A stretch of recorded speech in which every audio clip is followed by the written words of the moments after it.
ಎಲ್ಲರಿಗೂ ನಮಸ್ಕಾರ. ಕೆಸೆಟ್ 2025 ಪರೀಕ್ಷೆ ಸರ್. ಈ ಪರೀಕ್ಷೆ ಒಳಗಡೆ ಕೆಸೆಟ್ ಎಕ್ಸಾಮ್ನ ಬರ್ದೀನಿ. ಕಟ್ ಆಫ್ ಎಷ್ಟಕ್ಕೆ ನಿಲ್ತದೆ, ಸೇಫ್ ಸ್ಕೋರ್ ಎಷ್ಟು ಇರಬಹುದು, ಗ್ರೇಸ್ ಮಾರ್ಕ್ಸ್ ಸಿಗ್ತದೆ ಇಲ್ಲೋ ಸರ್, ನಿಮ್ಮ ಕೆಸೆಟ್ ಪರೀಕ್ಷೆ ಹೆಂಗೆ ಆಯಿತು, ಎಕ್ಸಾಮು ಎಷ್ಟು ಮಾರ್ಕ್ಸ್ ನಿಮಗೆ ಬರ್ತಾವ ಅಂತಂದು ಸುಮಾರು 7ರಿಂದ 8 ಪ್ರಶ್ನೆಗಳನ್ನು ನೀವು ನನಗೆ ಪದೇ ಪದೇ ಕೇಳ್ತಾ ಇರೋದ್ರಿಂದ ಇವತ್ತು ವಿಡಿಯೋ ಮಾಡ್ತಾಯಿದ್ದೀನಿ. ನಾನು ನೇರವಾಗಿ ವಿಷಯದ ಬಗ್ಗೆ ಮಾತಾಡಲಿಕ್ಕೆ ಇಷ್ಟಪಡ್ತೀನಿ. ಮೊದಲಿಗೆ ಕೆಸೆಟ್ ಕಟ್ ಆಫ್ ಎಲ್ಲಿಗೆ ನಿಲ್ತದ ಇದ್ರ ಬಗ್ಗೆ ನಿಮ್ಮ ಸ್ಪಷ್ಟತೆ ಹೇಳ್ರಿ ಸರ್ ಅಂತ ಭಾಳ ವಿದ್ಯಾರ್ಥಿ ಕೇಳಿದ್ರಿ. ನೋಡ್ರಿ, ಈ ಕಟ್ ಆಫ್ ಅನ್ನೋದು ಹೆಂಗಂತಂದ್ರೆ ಒಂದು ರೀತಿಯೊಳಗೆ ಅಡ್ಡಗೋಡೆ ಮೇಲೆ ದೀಪ ಇಟ್ಟು ಹಂಗೆ, ಅಂದರೆ ಈ ಕಾಡಿನೂ ಆಗಲ್ಲ ಮತ್ತು ಈ ಕಾಡಿನೂ ಆಗಲ್ಲ.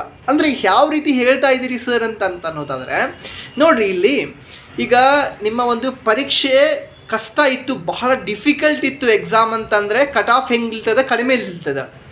ಇಲ್ಲ ನಿಮ್ಮ ಪೇಪರ್ 2 ಈಸಿ ಇದೆ, ಪೇಪರ್ 1 ಈಸಿ ಇದೆ ಅಂತಂದರೆ 100% ಕಟ್ ಆಫ್ 155 160 ನಿಲ್ತದೆ.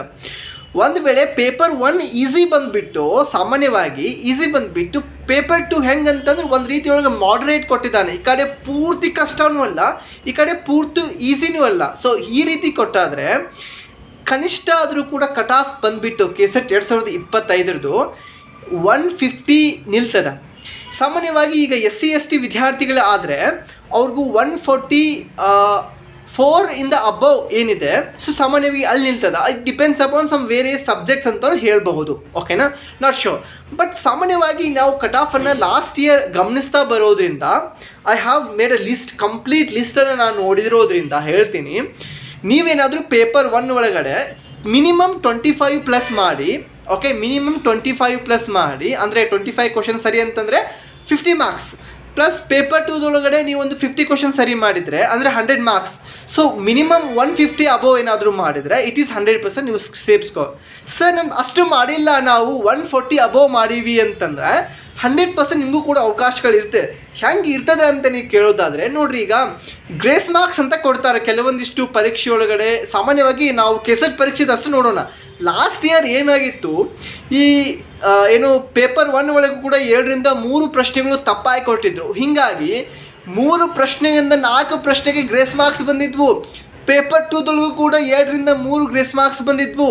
ಹೀಗಾಗಿ ಪೇಪರ್ 1 ಒಂದು 6 ಮಾರ್ಕ್ಸು, ಪೇಪರ್ 2 ಒಂದು 8 ಮಾರ್ಕ್ಸು, ಸುಮಾರು 14 ಮಾರ್ಕ್ಸು ಬಹಳ ವಿದ್ಯಾರ್ಥಿಗಳು ಕೂಡ ಸಿಕ್ಕಿದ್ವು. ಸೊ ಹೀಗಾಗಿ ಕೆಸೆಟ್ಗೆ ಗ್ರೇಸ್ ಮಾರ್ಕ್ಸ್ ಸಿಗೋದ್ರಿಂದ ಕೆಲವೊಂದಿಷ್ಟು ವಿದ್ಯಾರ್ಥಿಗಳಿಗೆ, ಅಂದರೆ ಗ್ರೇಸ್ ಮಾರ್ಕ್ಸ್ ಅಂದರೆ ಆ ಪ್ರಶ್ನೆಗೆ ಸಂಬಂಧಪಟ್ಟಂಥ ಆಯ್ಕೆಗಳು ಕೂಡ ನೀವು ಅದೇ ಹಾಕಿರಬೇಕು, ಅಥವಾ 2 ಅಥವಾ 3 ಆಗಿರ್ಬೋದು ಪ್ರಶ್ನೆ ಆಯ್ಕೆಗಳು. ಸೊ ಹೀಗಾಗಿ ನೀವು ಎಕ್ಸಾಮನ್ನು ಕ್ಲಿಯರ್ ಮಾಡ್ಬೋದು. ಬಟ್ ಯಾವುದೇ ಕಾರಣಕ್ಕೂ ಕೂಡ ಹೋಪನ್ನು ಕಳ್ಕೊಬಿಡ್ರಿ.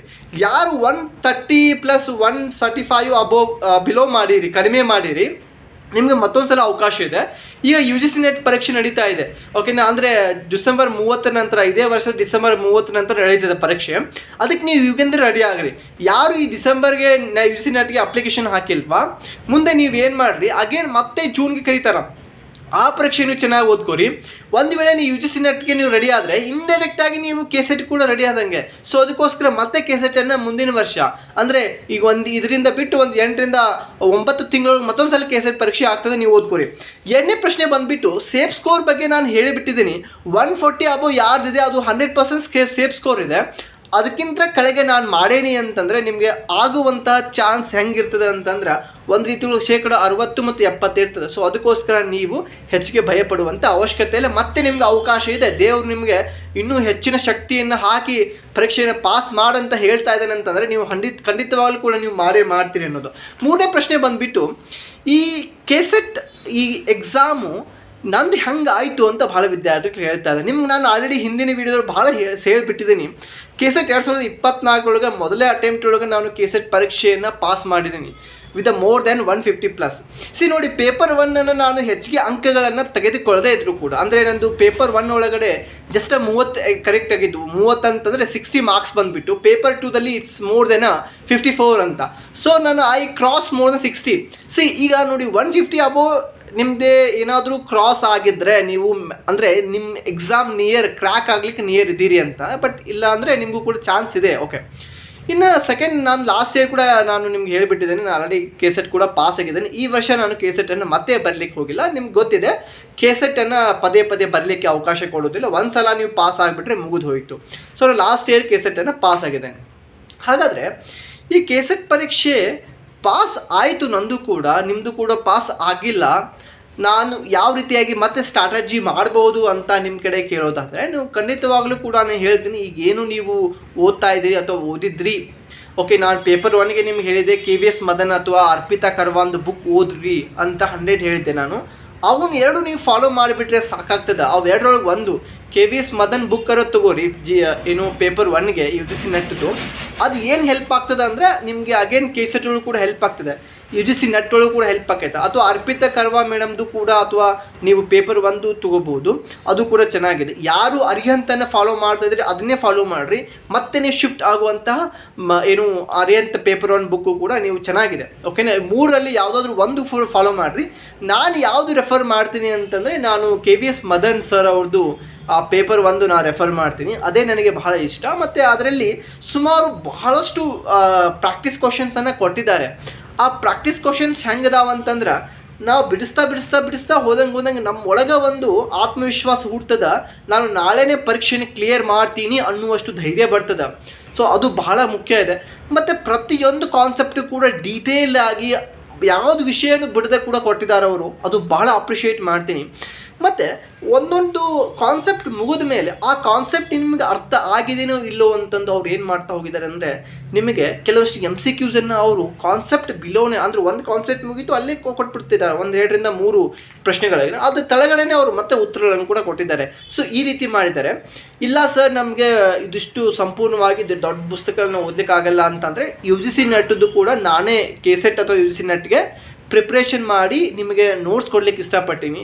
ಇವನ್ ನಿಮಗೆ ನಾನು 6 ಯೂನಿಟ್ಗಳದ್ದು ನೋಟ್ಸ್ ಮಾಡಿದ್ದೇನೆ.